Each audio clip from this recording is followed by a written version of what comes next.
सभा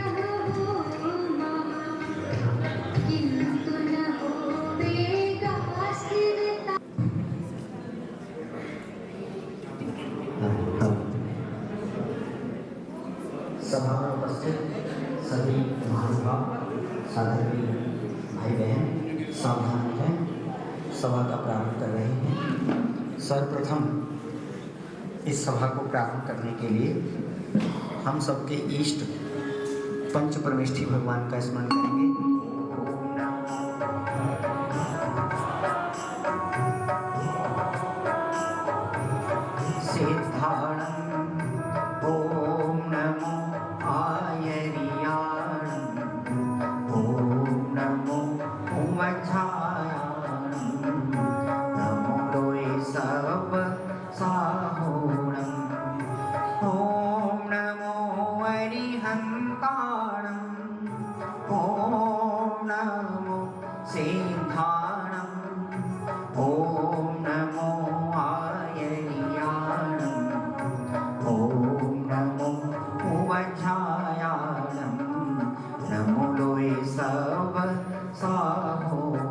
जोर से ओम नमो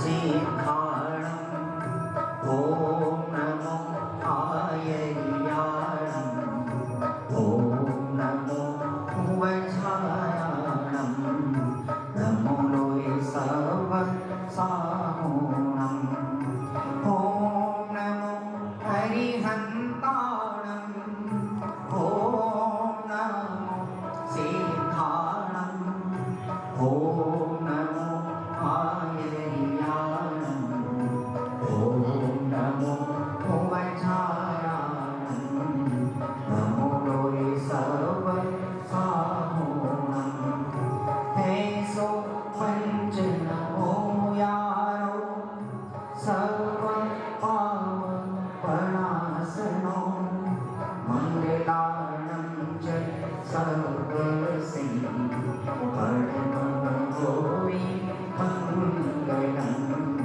परमं भूरि मंगलं परमं भूरि मंगलं।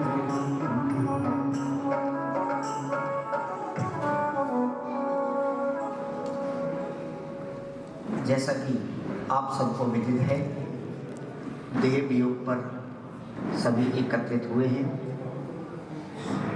अभी हम माता जी के विषय में, उनके परिवार के विषय में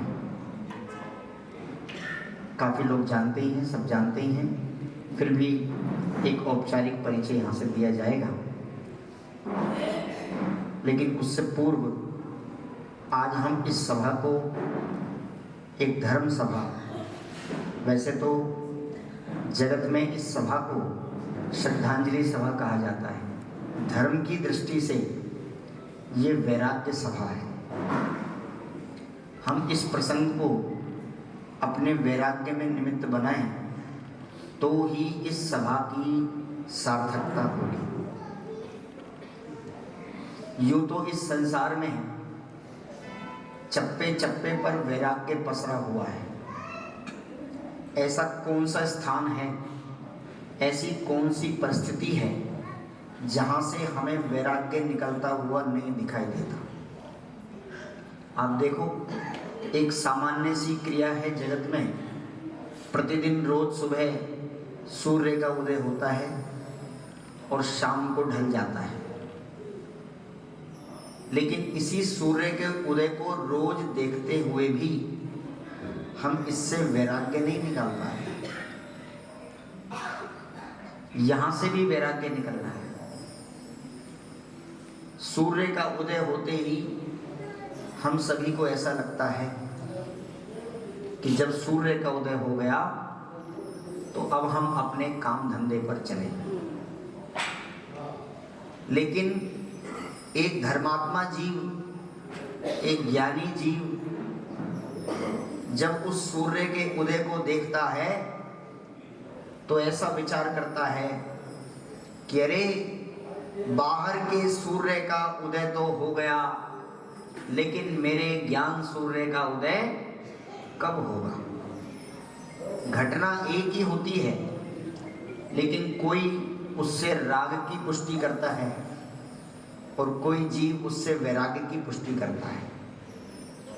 ऐसे ही स्नान करते हुए एक अज्ञानी ऐसा विचार करता है कि मैं पवित्र हो गया, लेकिन ज्ञानी धर्मात्मा जीव स्नान करने के बाद ये सोचते हैं कि अरे इस देह की पवित्रता तो मैंने कर ली, लेकिन मेरे आत्मा की पवित्रता कब होगी।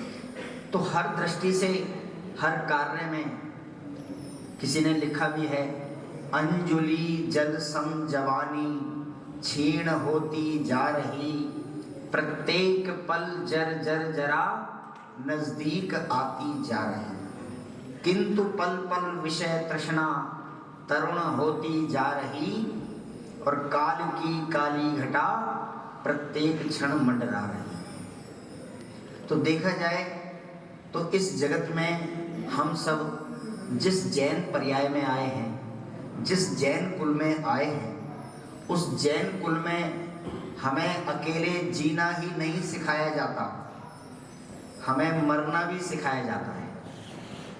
आप कहेंगे कैसी बात करते हो, जीना तो आना चाहिए, मरने आने की क्या व्यवस्था है कि हमारे यहाँ जीने की भी कला सिखाई जाती है और मरने की भी कला सिखाई जाती है। ये मृत्यु एक बड़ा भयखाली शब्द है, इससे भय लगता है, लेकिन मैं समझता हूँ जब इस मृत्यु के साथ में एक शब्द हम जोड़ दें तो फिर इस मृत्यु से डर नहीं लगता। कौन सा शब्द? मैं चाहूँगा आज आप भी उस शब्द को लेकर जाना। और हमारे जीवन में जो मृत्यु का भय हर समय रहता है कि मरण हो जाएगा, मरण हो जाएगा, मरण हो जाएगा, तो हमारे आचार्य कहते हैं कि तुम मृत्यु के साथ में एक शब्द जोड़ दे जिसका नाम है समाधि। कौन सा शब्द? तो मरण के साथ में जब समाधि शब्द जुड़ जाता है तो जीवन बड़ा सहज हो जाता है, सरल हो जाता है। और हमें ऐसा लगता है कि अभी समाधि मरण का समय कहाँ है, समाधि मरण तो बुढ़ापे में करेंगे। लेकिन आप खुद विचार करो कि मृत्यु कितनी देर की है। मृत्यु तो एक समय की है। समाधि माने क्या कि समता भाव पूर्वक जीवन जीने का नाम समाधि है। समता भाव पूर्वक, और समता भाव पूर्वक जब हम जीवन भर समता भाव से जिएंगे तो हमारा मरण समाधि पूर्वक होगा।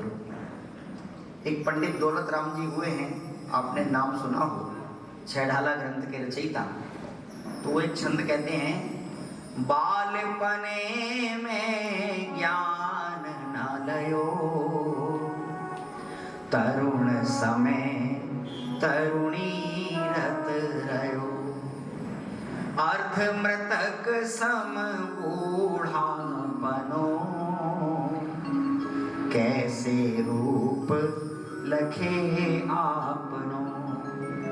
ये दौलत राम जी हुए हैं आज से 250-300 वर्ष पहले। ये आगरा के पास के सासनी नाम का क्षेत्र है, अलीगढ़ के पास।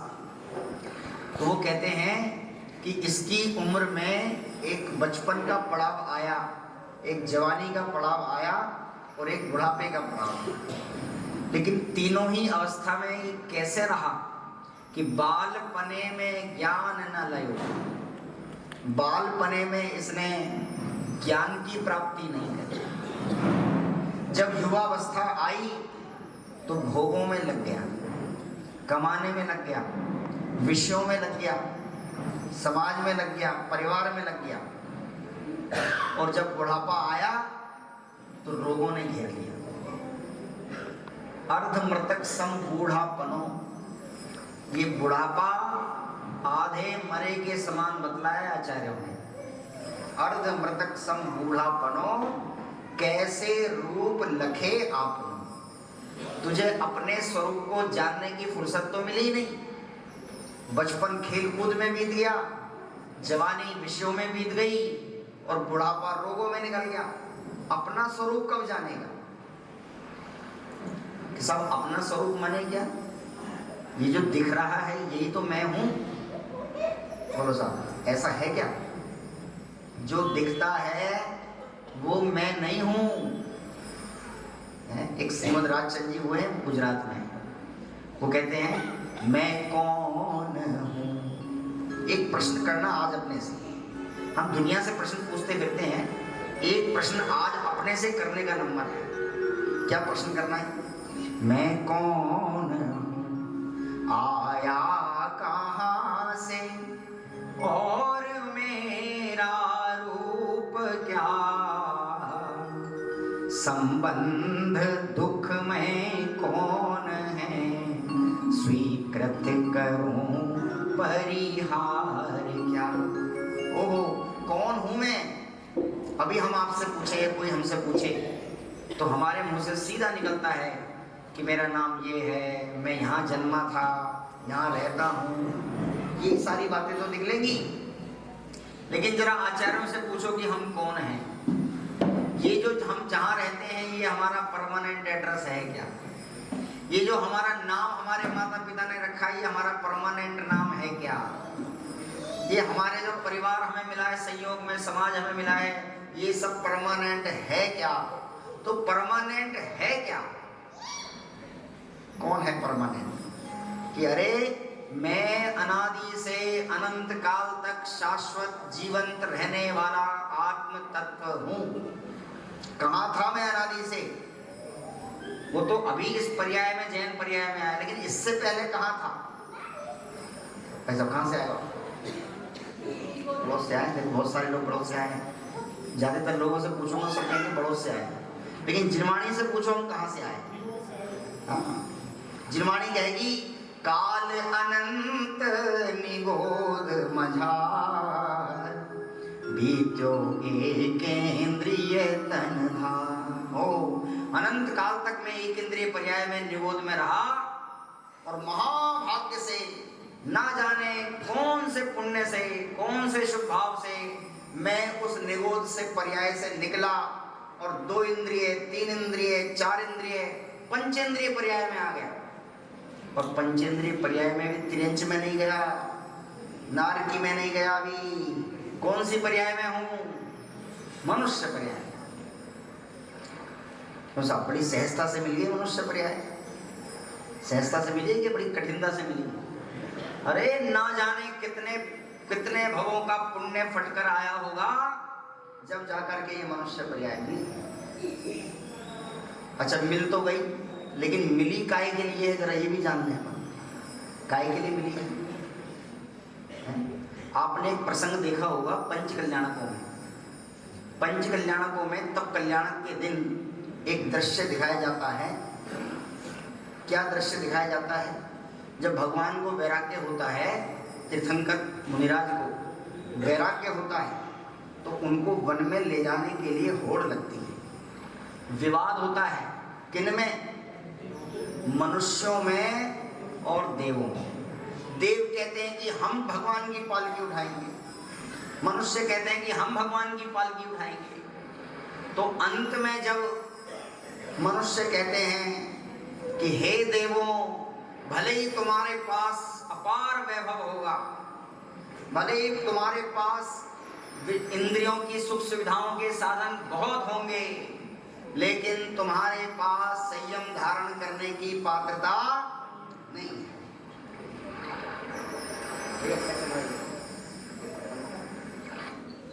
संयम धारण करने की पात्रता नहीं है। तो इसका मतलब क्या हुआ? ये मनुष्य पर्याय हमें सम्यक दर्शन नहीं, संयम धारण करने के लिए भी, संयम धारण करने के लिए। जिस बिना नहीं जिन राज सीजे, दूर ल्यो जग कीच में, एक घड़ी मत बिसरो करो नित आव जम मुख बीच में। एक घड़ी भी व्यर्थ करने योग्य नहीं है। मुझे एक प्रसंग पर एक घटना याद आती है। एक सेठ जी थे, देखो ध्यान चाहूंगा आपका, मात्र थोड़ी देर का ये समय मिला है, इस सभा को सार्थक करना है। हमें इस सभा में वो औपचारिकता नहीं करनी, क्योंकि जो जिस जीव को जाना था वो तो अपने इस यात्रा में आगे बढ़ गया। अब हमें इस सभा में क्या कर्तव्य करना है, कैसे सार्थक करना है, वो जरा 10-15 मिनट में सीख के जाना। क्या कह रहे हैं? एक सेठ जी थे और सेठ जी के 4 पुत्र थे, 4 बहुएं थी, पोते पोती थे, अपार वैभव था।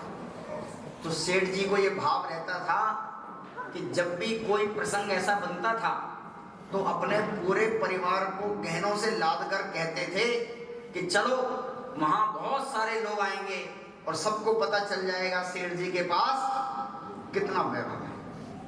अब एक बार नगर में पंच कल्याणक का प्रसंग बना, या भगवान का समोसरण आने का प्रसंग बना। उधर से भगवान का समोसरण आया तो सेठ जी को लगा इससे बढ़िया मौका और कोई होने वाला नहीं है। फिर उन्होंने अपने बच्चों को, बहुओं को, पोते पोतियों को गहनों से लाद दिया, सोने चांदी हीरे जवाहरात से लाद दिया कि चलो भगवान के समोसरण में। क्यों जा रहा था सेठ जी भगवान के समोसरण में? वहां पता लगता कि इतने सारे लोग आएंगे, करोड़ों लोग होंगे, देखेंगे। लेकिन ये खबर सौधर्मेंद्र को लग गई। भाई साहब, सौधर्मेंद्र को पता लग गया कि ये सेठ जी किन भावों से भगवान के समोसरण में जा रहे हैं।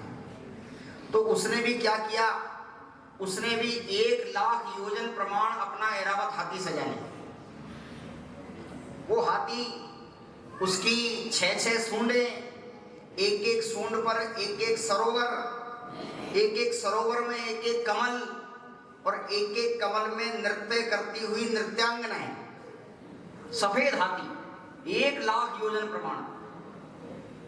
और उधर से सेठ जी आ रहे हैं और इधर से सौधर्मेंद्र जा रहे हैं। तो जब सेठ जी का सामना सौधर्मेंद्र से हुआ तो उसने सोचा कि ये लगता है मुझसे भी बड़ा सेठ है, ऐसा लगता है कि मुझसे भी बड़ा सेठ है।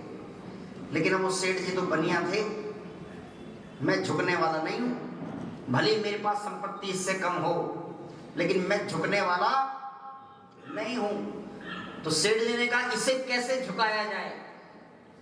तो सेठ जी ने उसे झुकाने के लिए वो अपने वाहन से उतरे और वहीं दिगंबर दीक्षा धारण कर ली।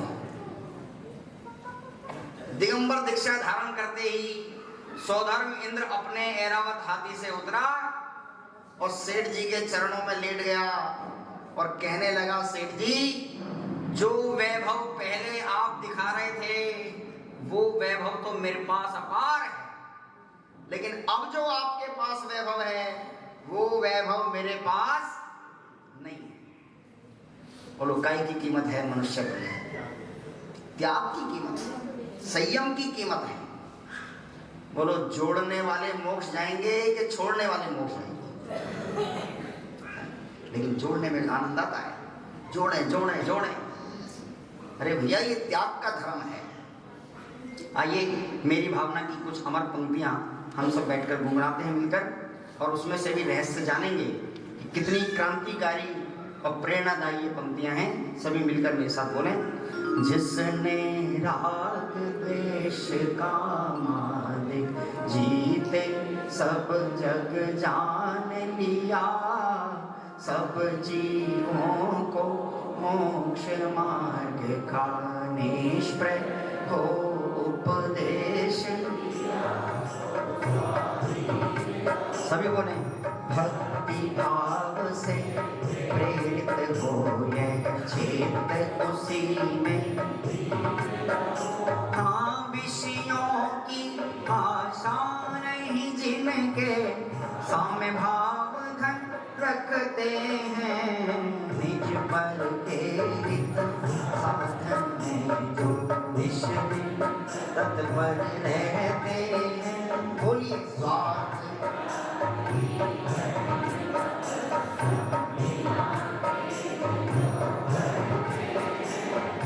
ऐसे ज्ञानी साधु जगत के दुख समूह हर दे, आ रहे सदा संग उन्हीं का, ध्यान उन्हीं का प्रीत रहे, उन्हीं जैसी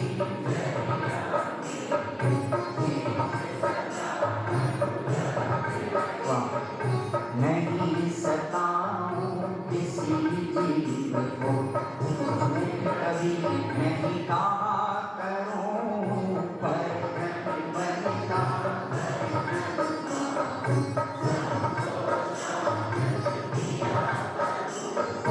अहंकार का भाव न रखूं, नहीं किसी पर क्रोध करूं, देख दूसरों को कभी न ईर्षा भाव धरूं, रहे भावना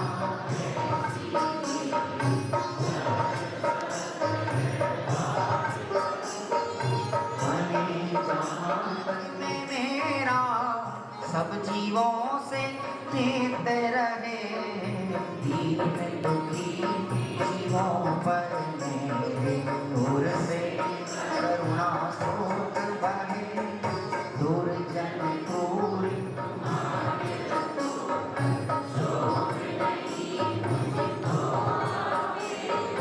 सामने भाव रखूं मैं उन पर,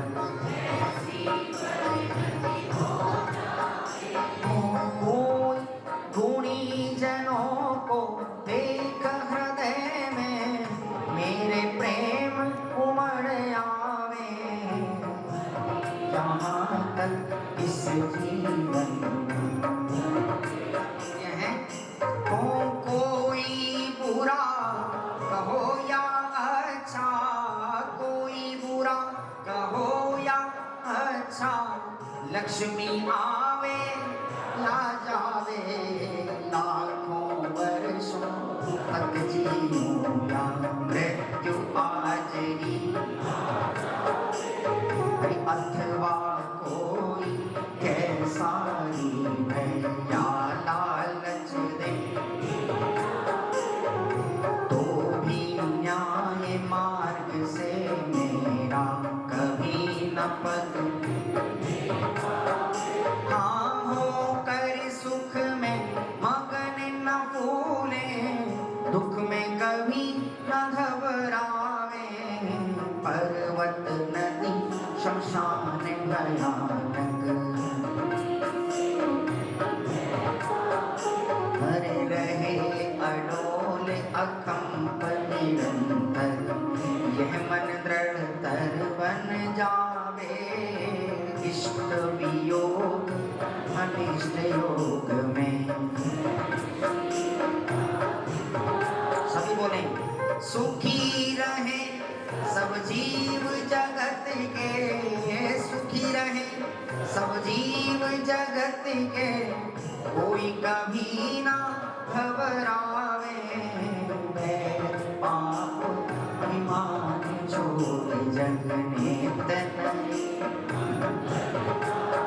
और घर घर चर्चा रहे धर्म की, दुष्कृत दुष्कर हो जावे,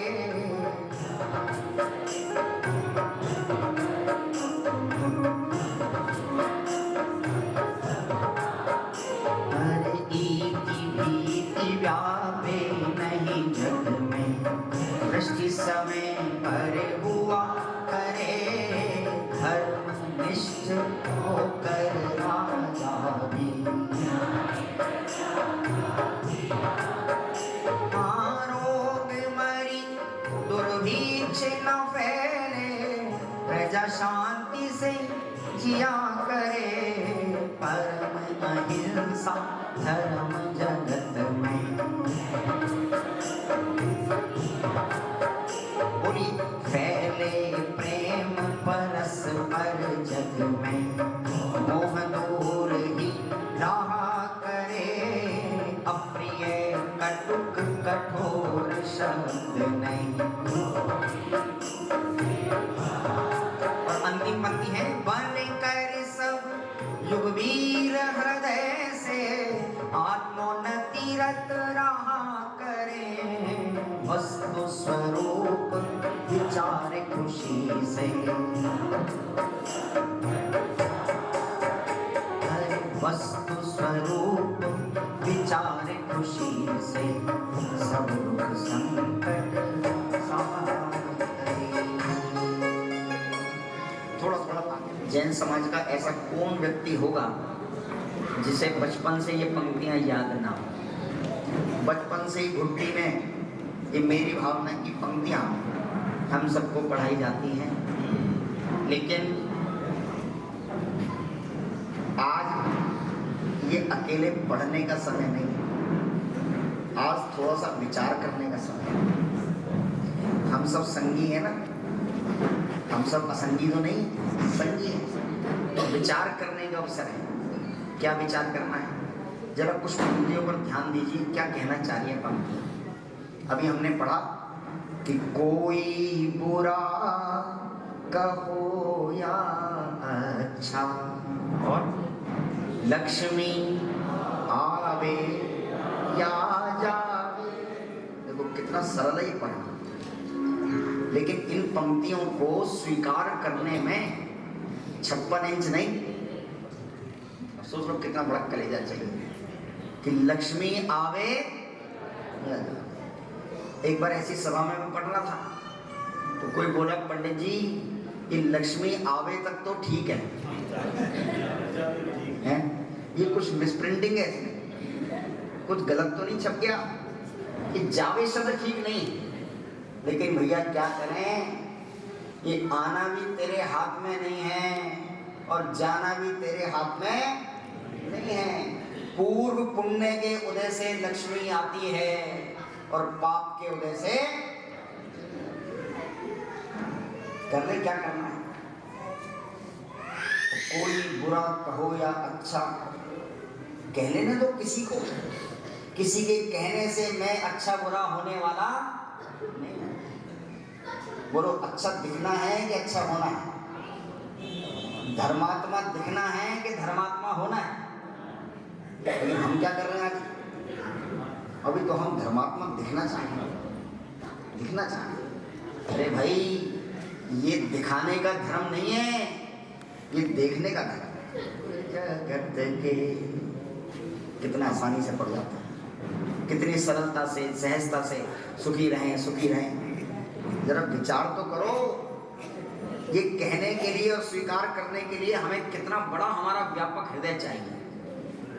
मैं आपसे पूछना चाहता हूँ संजय जी, बोलो हिंदुस्तान के जीव सुखी रहे कि पाकिस्तान के भी सुखी रहे?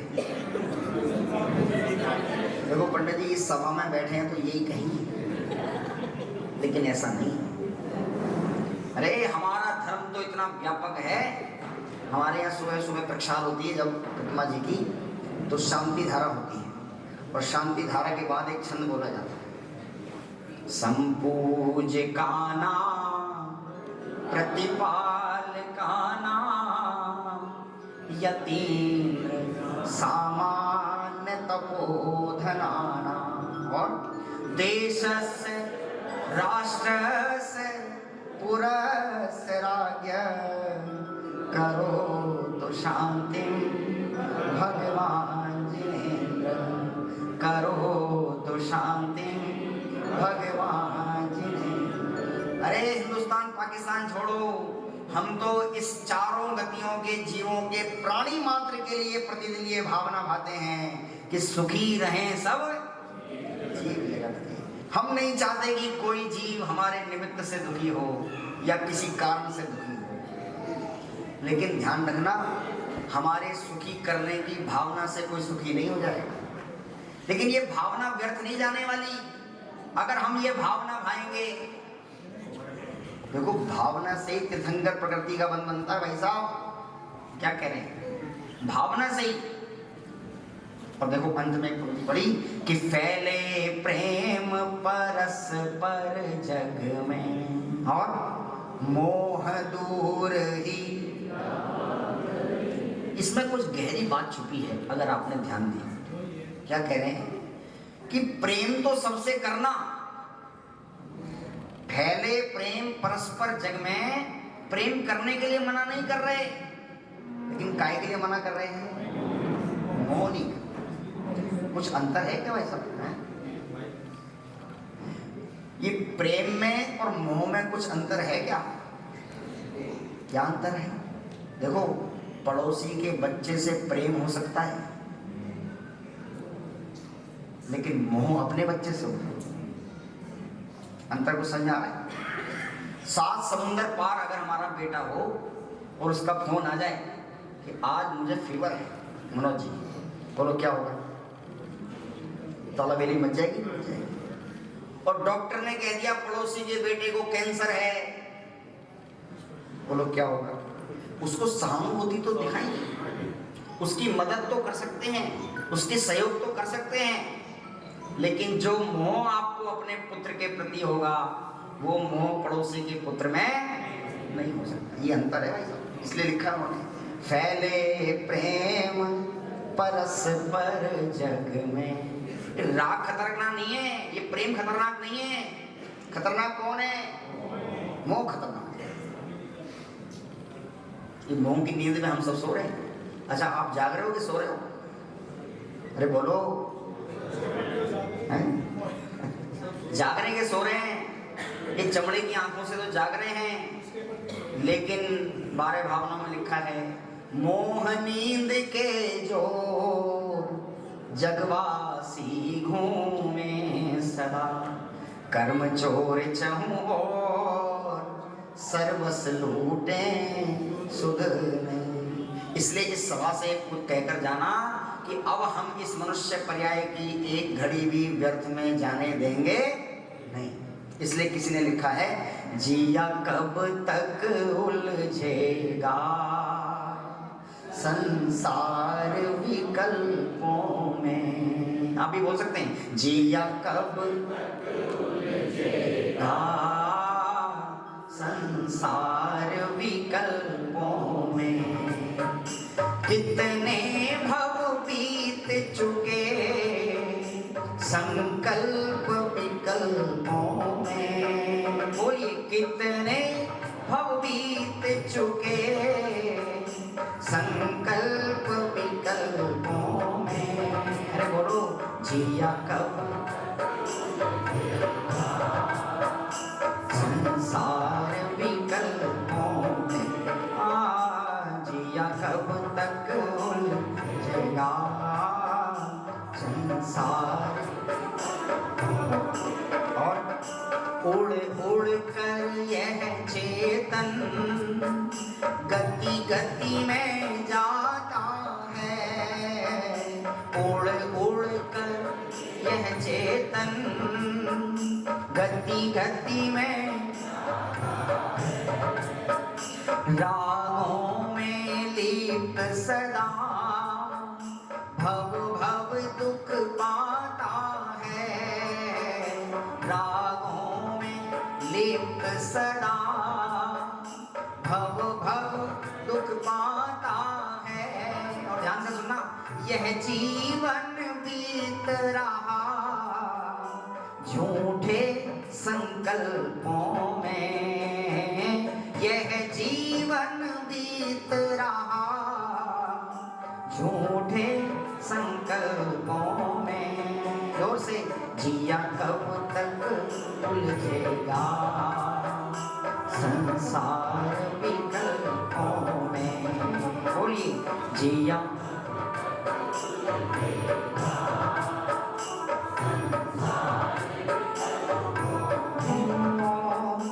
यदि अवसर चूका तो भव भव पछताएगा। सभी बोले, यदि अवसर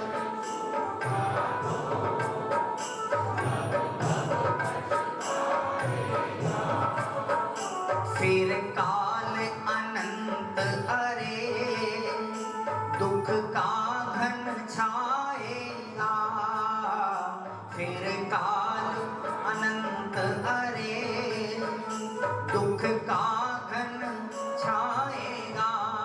और नर भव पाया भी तो जिन कुल नहीं पाएगा। कब तक? अनगिनती जन्मों में अनगिनती कल्पों में जिया कब तक उलझेगा संसार विकल्पों में। एक बार तो अपने से आज पूछना पड़ेगा कि जिया कब तक उलझेगा संसार विकल्पों में। और कितने भव बीत चुके संकल्प विकल्पों में। जोर से जिया कब संसार विकल्पों में संसार विकल्पों में। देखिए, मैं हमेशा एक बात कहता हूँ, हम सबके जीवन में एक समय ऐसा आता है जिस समय सब कुछ फैलाने का भाव आता है। गृहस्थी फैलाओ, व्यापार फैलाओ, धंधा फैलाओ, सब कुछ फैलाओ। लेकिन एक समय जीवन में ऐसा आता है कि अब सब कुछ समेटो। अपने अपने हृदय पर हाथ रखकर विचार करना, अब फैलाने का समय है या समेटने का समय है। जिसको ये भाव आ गया कि भैया अब मुझे इस जगत से ना कुछ लेना है और ना कुछ देना है, उस समय समेटने का भाव आएगा। मैं हमेशा एक बात कहता हूँ, जब भी हमें कोई प्रतिकूलता दिखे, जब भी हमें कोई दिक्कत परेशानी दिखे, तो क्या करना कि आप तुरंत मुनिराज को याद कर लें। एक बार दिगंबर मुनिराज को, सब सर्दी लग रही है, सर्दी लग रही है, एक बार मुनिराज को याद कर लें। भूख लग रही है, एक बार दिगंबर मुनिराज को याद कर लें। रोग आ गया, एक बार दिगंबर मुनिराज को याद कर लें। बोलो, शांति पड़ेगी कि नहीं पड़ेगी? कैसे रहते हैं हमारे मुनिराज? ऐसे मुनिवर देखे वन में जाके राग द्वेष नहीं मन में। ओहो, धन्य है वो मुनिराज जिनके हृदय में ना किसी के प्रति राग है और ना किसी के प्रति द्वेष है। ऐसा पवित्र हृदय चाहिए अगर हमें जीवन जीना है तो, वरना तो संसार में सब जगह वैराग्य छाया हुआ है। अपाधापी लगी है, भागम भाग लगी है, होड़ लगी है, प्रतियोगिता हो रही है। आज उसके पास एक मकान है, मेरे पास दो चाहिए, उसके पास एक है तो मुझे दो चाहिए। ऐसी हाँ, जो कुर्सी छोड़कर नीचे आगे आकर बैठ सकते हैं, समर्थ हैं, वो आगे आकर बैठ जाएं ताकि पीछे आने वालों को बैठने का अवसर मिले। बाकी तो सब जगह भागम भाग लगी है। एक बना भूदर दास जी जिनकी भार्य भावना हम पढ़ते हैं, आइए पढ़ लेते हैं एक बार। राजा राणा छत्रपति हाथिन के असवार, मरना सबको एक दिन अपनी अपनी बार। धन बल देवी देवता, जिनको याद है वो अवश्य बोले। तेरिया जीव को राखन दाम बिना निर्धन दुखी कृष्णा वश धनवा। कहूँ न सुख संसार में सब जग देखो छां। बोलिए, आप अकेलो अवतरे धन हो यों कब इस जीव को हो जहाँ देह अपनी नहीं तहाँ न अपना को। भीतरिया जग संपत्ति सर प्रगट पर है परिजन लो। दीपे चाम चादर मणि हाड़ पींजरा दे। भीतरिया समझ जगत में अवर नहीं भिनगे। मोह नींद के जोर जगवासी घूमे सदा, कर में चोर चमोर सर्वस लूटे सुध नहीं। सतगुरु देह जगाए मोहनींद जब उपशमे, तब कछु बने उपाय। कर में चोर आवत रुके और ज्ञान दीप तपते, सोहे ब्रह्म चोर यावित बिन निक से नहीं, बैठे पूरब चोर। पंच महाव्रत संचरण समिति पंच प्रकार, प्रबल पंच इंद्रिय विजय धारे निज रासा। बोली 14 राजु उतंग नभ संठा,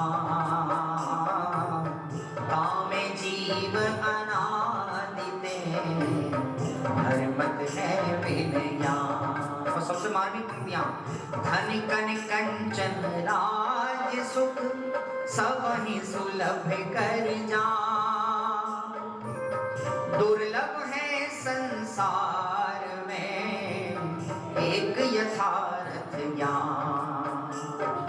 जांचे सुर तरु दे सुख चिंतत चिंता रे,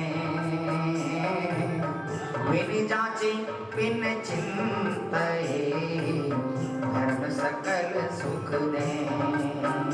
हरि बिन जांचे बिन चिंतए धर्म सकल सुख दे। बुद्धदास जी की पंक्तियां हमसे क्या कह रही हैं? वो कह रहे हैं कि आप अकेलो अवतरे और मरे अकेलो होए, यों कब हूं इस जीव को। कि बुद्धदास जी क्या कह रहे हो? जो चले गए वो हमारे सगे थे, आप कह रहे हो सगे नहीं है। देखो रोज पढ़ते हैं अपन, साथी सगा ना कोई, कोई सगा नहीं है। कि पंडित जी क्या बात कर रहे हो? जिनके जाने से हमें सूतक पातक लग जाते हैं वो सगे नहीं थे क्या? नहीं नहीं भैया, तूने अपनी मान्यता में उनको सगा मान लिया, इसलिए मान्यता में ही सूतक पातक लगा है। हलवाई बात नहीं है तो हम किसको सगा कहेंगे? देखो इस जगत में ऐसी रीति है कि जो अपने होते हैं कभी कभी परायों जैसा व्यवहार करते हैं, और जो पराये होते हैं वो कभी कभी अपनों जैसा व्यवहार करते हैं। आप याद करो सन 47 से पहले, सन 47 से पहले जब तक आज़ादी नहीं मिली थी, तब तक तो अंग्रेजों का राज था ना भाई साहब। तो जब तक अंग्रेजों का राज रहा तब तक गांधी जी सुरक्षित रहे, सुरक्षित रहे और लड़े, हिंदुस्तान आज़ाद करना है, हिंदुस्तान आज़ाद करना है। और जब हिंदुस्तान आज़ाद हो गया, पराए भाग गए, अपनों में आ गए, तो गोली किसने मारी? कि जिनके लिए लड़े, जिनके लिए क्रांतिकारी संग्राम आंदोलन किया, उन्होंने गोली मार दी। तो कभी कभी पराये भी अपनों जैसा व्यवहार करते दिखे और अपने भी पराये हो जाते हैं। तो भैया घबराने की जरूरत नहीं है, वो इस पंक्ति को याद कर लेना, आप अकेलो अवतरे मरे अकेलो होए। अच्छा क्या लिख रहे हैं कि ये जीव जन्म के समय अकेला है और मरण के समय अकेला है, और बीच में भाई साहब बीच में तो दुकेला हो गया कि नहीं हो गया? बीच में तो तिकेला हो गया कि नहीं हो गया? है कि नहीं नहीं भ्रम है। बोलो इतनी भीड़ में हम बैठे हैं, बोलो अकेले बैठे हैं कि साथ संग में बैठे हैं? क्यों भाई साहब, क्या नाम आपका? महेश जी। हम साथ में बैठे हैं या अकेले बैठे हैं? नहीं नहीं साहब, देखो ना कितने सारे लोग हैं मेरे साथ में। घबराने की जरूरत नहीं है, बहुत सारे लोग हैं। तो भाई साहब भ्रम है, इस भीड़ में भी अभी हम अकेले। आप सोचो, विचार कर लो जरा, मान लो इस भरी सभा में अभी भगवान न करे किसी के पेट में दर्द हो जाए, तो बोलो कितने लोग भुगतेंगे? कितने लोग भुगतेंगे? कि साहब जिसको दर्द हुआ है वो ही भुगतेगा। इसका मतलब अकेला ही बैठा है ना भाई साहब, कि नहीं थोड़ा थोड़ा दर्द सब बांट लो, ऐसा हो सकता है? अच्छा देखो, मैं यहाँ से गिनती चालू करूं, 1 2 3 4 5, तो महेश जी आपका नंबर कितनी बार आएगा? एक ही बार आएगा ना। इसका मतलब अकेले ही बैठे हो। हर समय एकत्व की अनुभूति करो, मैं अकेला था, अकेला हूं और अकेला अनंत काल तक रहूंगा। घबराना नहीं, हम अकेले जरूर हैं लेकिन असमर्थ नहीं। क्या कहा? जल्दी से कह गया मैं कुछ बात। क्या कहा मैंने? हम अकेले जरूर हैं लेकिन असमर्थ नहीं हैं। भगवान महावीर भी इन्हीं परिस्थितियों से मोक्ष गए, भगवान पार्श्वनाथ भी इन्हीं परिस्थितियों से मोक्ष गए हैं। हम क्या भैया थोड़ा मंदिर जाया करो, धर्म करा करो, सामायिक करा करो, कि पंडित जी करेंगे, अभी कहाँ समय है, अभी जरा बच्चों को सेट कर दें, मकान सेट कर दें, व्यापार सेट कर दें, कि बेटा सेट करता चला जाएगा, खुद सेट हो जाएगा। और देखो ये क्या कहता है बच्चों से, कि बेटा अच्छे से रहियो। जाते समय क्या कहता है? अच्छे से रहियो। और बच्चे क्या कह रहे हैं? कि पिताजी अच्छे से जइयो। वो कह रहे हैं अच्छे से जइयो क्योंकि हमें तुम्हारी जरूरत है। और ये मरे जा मरे जा मरे जा। मैं एक भजन गाया करता, मैं बचपन से अपनी माता जी की मुख से सुना करता था। क्या तन मांझना रे, एक दिन माटी में मिल जाना। ये नहीं मुझ में, मैं नहीं इसमें, भेद विज्ञान जगाना। क्या तन मांझना रे, एक दिन माटी में मिल जाना। और माटी ओढ़न, माटी बिछोना, माटी का सिरहाना। क्या तन मांझना रे, माटी में मिल जाना। क्या तन मांझना रे, एक दिन माटी में मिल जाना। और काल अनंत गए अब तक इसकी ही प्रीति करी है। काल अनंत गए अब तक इसकी ही प्रीति करी है। लेकिन इसमें महक रहे आत्म की शरण न ली है। और ध्यान से सुनना, अरे अंत समय में साथ जाएगा, अंत समय में साथ जाएगा। इस भ्रम में मत आना। क्या तन मांझना रे, एक दिन माटी में मिल जाए। बोलो ने शाश्वत सुख पाया, इसी देह को छोड़। सिद्ध प्रभु ने शाश्वत सुख पाया और अपने में अपनापन करके निज वैभव प्रगटाया। और ध्यान से सुनना, नहीं छोड़ना इस तन को, नहीं छोड़ना इस तन को, बस इसका मोह छुड़ाना। क्या तन मांझना रे, एक दिन माटी में मिल जाना। बोलिए क्या तन मांझना रे, एक दिन माटी में मिल जाना। ओ एक दिन माटी में मिल जाना। कि नहीं, जब तक ये शरीर है तब तक तो मजे कर लें। अभी तो हमने पढ़ा कि दाम बिना निर्धन दुखी, तृष्णा वश धनवान, और कहूँ न सुख संसार में, सब जग देखो हाँ, सारा जगत देख लिया, कोई नहीं भगवान तो सुखी कर देंगे। इसलिए भगवान के पास जाकर हम कहते हैं ना कभी कभी कि तुमसे लागी लगन ले लो अपनी शरण, पारस प्यारा। और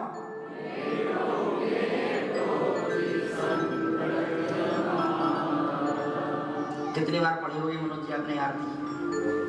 बचपन से पढ़ी गई तो संकट मिटे कि नहीं मिटे? देखो जब हम आपस में मिलते हैं तो पूछते हैं और भाई साहब क्या हालचाल है, तो पहला सेंटेंस क्या होता है? सब बढ़िया है, सब ठीक है। तो फिर मैं मनोज जी जरा साइड में आओ, अब बतलाओ क्या हाल है? कि पंडित जी पूछो मत। और यही अवस्था है कि नहीं हमारी? है सबका संसार खड़ा है, सबकी परेशानियां खड़ी हैं, सबके विकल्प खड़े हैं।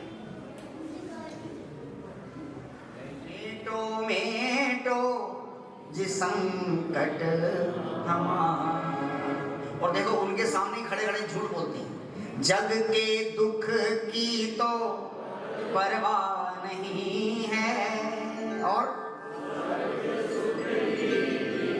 चाह नहीं। सफेद झूठ है, सफेद झूठ बोल रहा है पार्श्वनाथ भगवान के सामने। तो पार्श्वनाथ पूछ रहे बेटा क्या चाहिए तुझे? मेटो जामन मरण होवे ऐसा यतन, पारस प्यारा। अरे बोलो मेटो।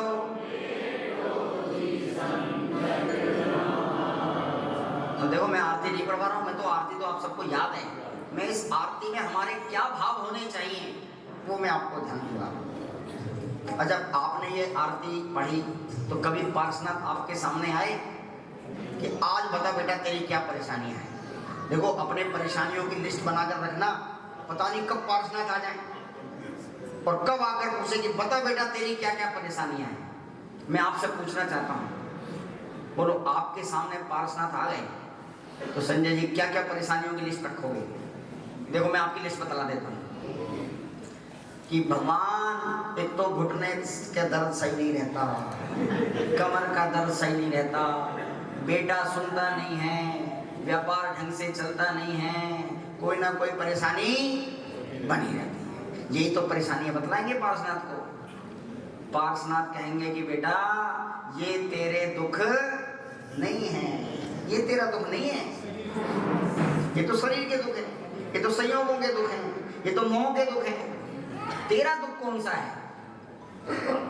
तो आपको यकीन आए कि नहीं आए, एक बार पार्श्वनाथ मेरे सामने आए थे, घबराना नहीं, और आकर मुझसे बोले, मैं उनके सामने यही आरती पढ़ रहा था, तुमसे लागी लगन ले लो अपनी शरण, पारस प्यारा मेटो मेटो। और तुरंत प्रकट हो गए, आके बोले, क्या बोले? मुझसे बोले, तुमसे लागी लगन। कौन कह रहा है? ये पार्श्वनाथ मुझसे कह रहे हैं कि तुमसे लागी लगन और ले लो अपनी शरण। किसकी शरण? अरे मैंने अपनी शरण ली थी और तू अपनी शरण ले ली। मेरी शरण में आएगा तो संकट मिटने वाले नहीं हैं, और तू अपनी आत्मा की शरण में जाएगा तो 3 काल के संकट रहने वाले नहीं है। इसलिए वो पार्श्वनाथ कह रहे हैं, जरा गौर से सुनना। अब पार्श्वनाथ कह रहे हैं, मैं नहीं कह रहा। तुमसे लागी लगन और ले लो अपनी शरण, भक्त प्यारे और मेटो मेटो जी संकट तुम्हारे। अपने भी संकट मेटो और मेरे भी संकट मेटो। बार बार मुझे मेरे आगे दीपक घुमाने से तुम्हारे संकट मिटने वाले नहीं है। जिस मार्ग पर मैं चला हूं, सम्यक दर्शन ज्ञान चारित्र के मार्ग पर, जब तक तू रत्नत्रय के मार्ग पर नहीं चलेगा तब तक तेरे संकट मिटने वाले नहीं है। इसलिए हम वो समाधि भावना करते हैं ना, दिन रात मेरे स्वामी मैं भावना ये भाव, देहांत के समय में तुमको न भूल जाऊं। सभी बोले, दिन रात मेरे स्वामी मैं भावना ये भाव, हर देहांत के समय में तुमको न भूल जाऊं। और शत्रु अगर कोई हो संतुष्ट उनको कर दूं, समता का भाव धर कर सबसे क्षमा कराऊं। दिन रात मेरे स्वामी मैं भावना ये भाव, देहांत के समय में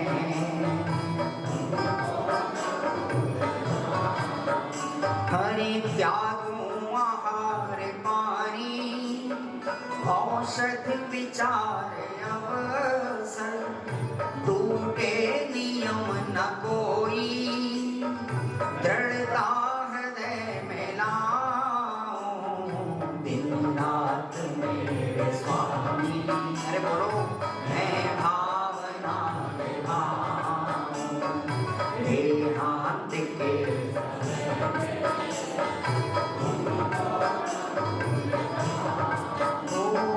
जागे नहीं कषाए, नहीं वेदना सताए। बोलिए, जागे नहीं कषाए,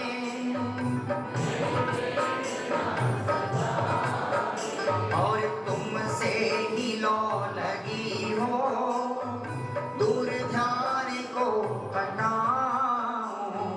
दिन रात मेरे स्वामी मैं भावना ये भाव, देहांत के समय में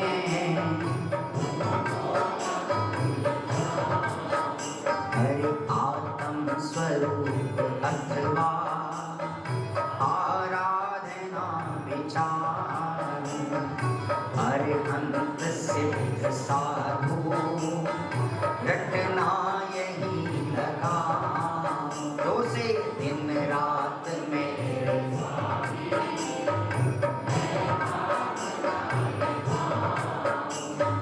देहांत के समय में तुमको न भूल जाऊं। धर्मात्मा निकट हो चर्चा धर्म सुनावे। बोलिए, धर्मात्मा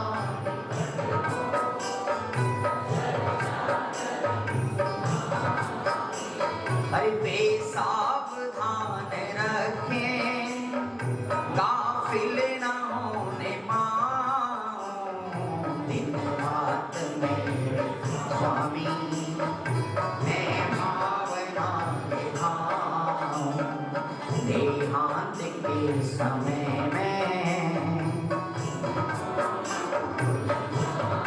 हो जीने की हो न वांछा, मरने की हो न इच्छा। अरे बोलो, जीने की हो न वांछा,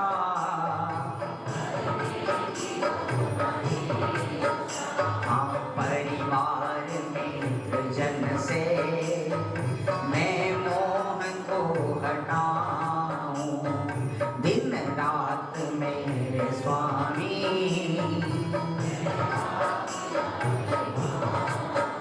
हरि भोगे जो भोग पहले, उनका न होवे सुमरन।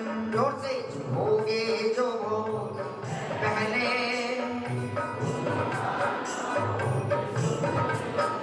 हाँ मैं राज्य संपदाया पद इंद्र का न चाहूं। दिन रात मेरे स्वामी मैं भावना ये भाव, और देहांत के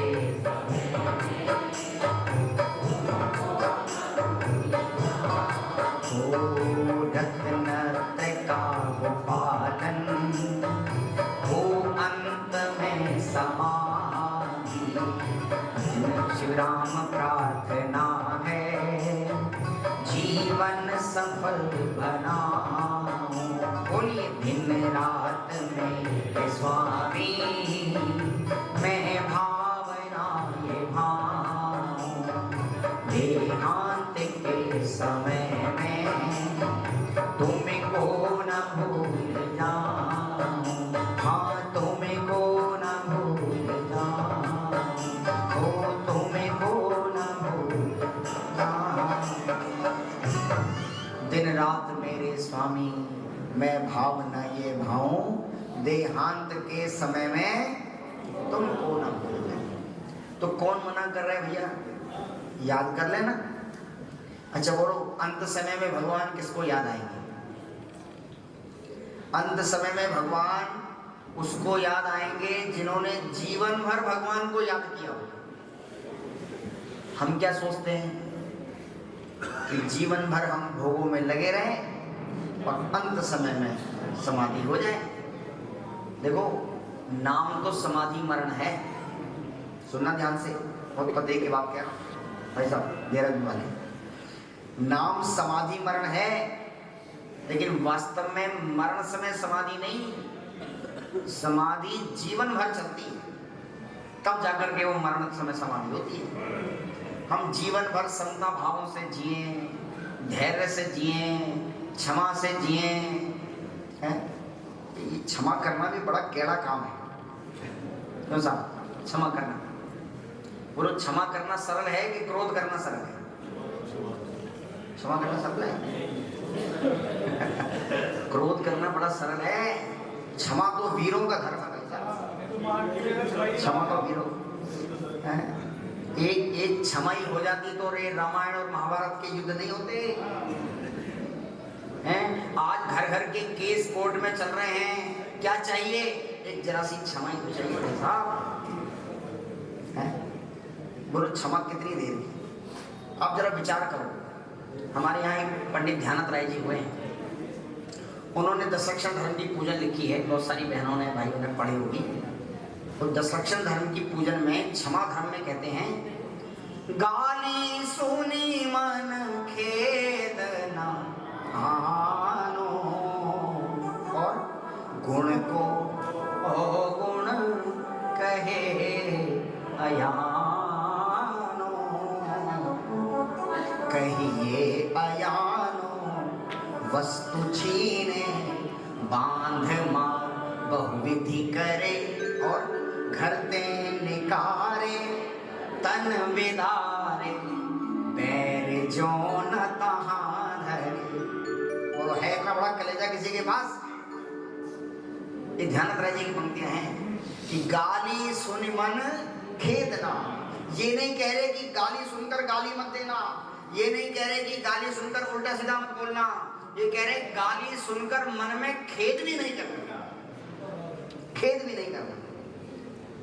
देखो मैं आपको एक मंत्र दे रहा हूं आज सुखी होने का, दे दो भैया, सुखी होने का मंत्र है। मान लो किसी ने मुझे कह दिया गधा, सुनना ध्यान से, ये तो झगड़े हैं, बच्चों के तो झगड़े हैं सारे।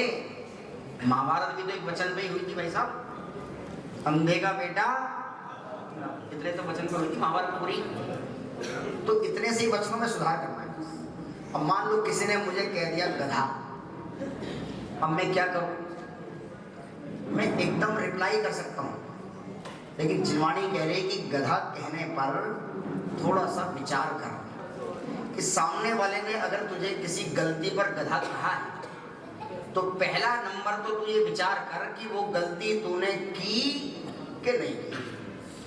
अगर तूने वो गलती की है तो सामने वाला सही है, और अगर गलती नहीं की तो बोलने वाला एक बार छोड़ तो 10 बार बोल ले, तेरे कहने से मुझे कुछ होने वाला। ये पहला फॉर्मूला है शांति का। अब दूसरा फॉर्मूला जरा देखना क्या क्या है। उनने कहा गधा, तो आप जरा विचार करो गधा कहते किसे? मनोज जी किसे कहते गधा? देखो, गा माने होता है गलत और धा माने होता है धारणा। जिसने गलत धारणा धारण कर रखी है वो सब कौन है? बोलो मत पंडित जी, क्योंकि हम सबने भी, बोलो क्या गलत धारणा है? ये शरीर में हूं, ये परिवार में हूं, ये मित्र में हूं, ये समाज में हूं, ये गलत धारणा ही तो है। तो कह रहे अगर उसने गधा कह भी दिया तो गलत नहीं कहा भाई साहब, मैंने आज तक अनादिकाल से गलत धारणा ही धारण कर रखी है। ये दूसरा फार्मूला है। और तीसरा फार्मूला और सुन लेना। तीसरा फार्मूला कहता है कि आज इसने मुझे गधा कहा है, क्या मैं कभी पूर्व में उस पर्याय में नहीं गया होगा? प्रभु में ऊंट बलद भैंसा भयो जापे, लादियो भार अपार हो मारी, दीन तड़ी सुन वीनती। बोलो, हम कभी गधे नहीं बने होंगे? तो भूत निगम ने से हम उनने कह दिया तो कह दिया, देखो शांति आएगी नहीं आएगी? विचार करके देखो। ये मार्ग अगर जिसने अपना लिया वो सिद्धालय में विराजमान हो जाएगा, वो मोक्ष में विराजमान हो जाएगा। और हम कहते रह गए उनने मेरे संग ऐसा किया है तो मैं भी उसके संग ऐसा करूंगा। भाई साहब, संसार में रहोगे।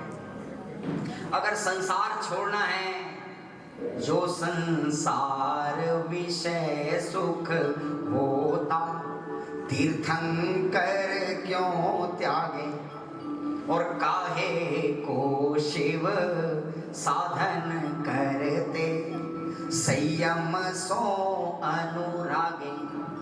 काय को साधन करते वो मोक्ष जाने का, काय को वो संयम धारण करते?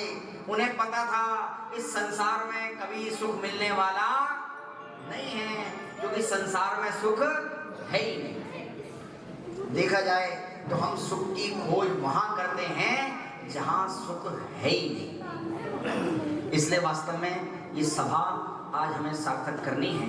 जो गीत अभी मैंने बोला था उसकी पंक्ति कहकर मैं समाप्त करूंगा।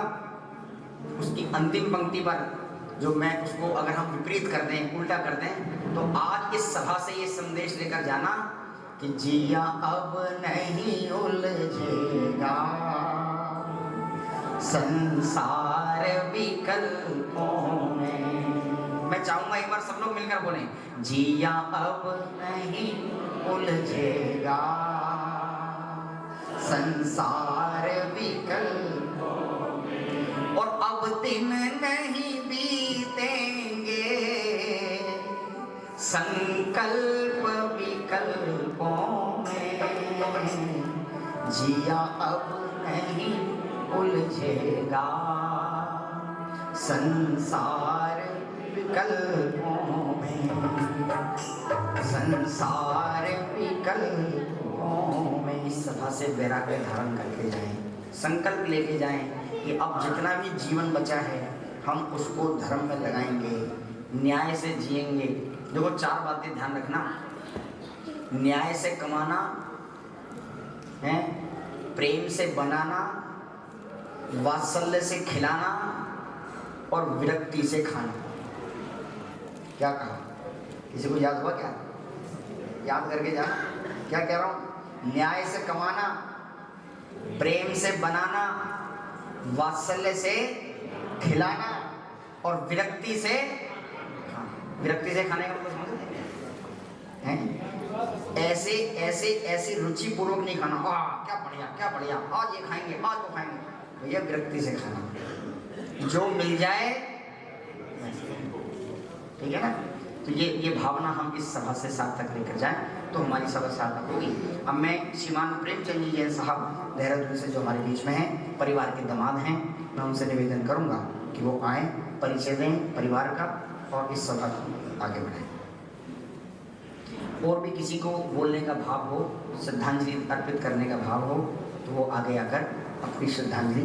छत्रपति हतिन के अवसर स्वर मरना सबको एक दिन अपनी अपनी बात।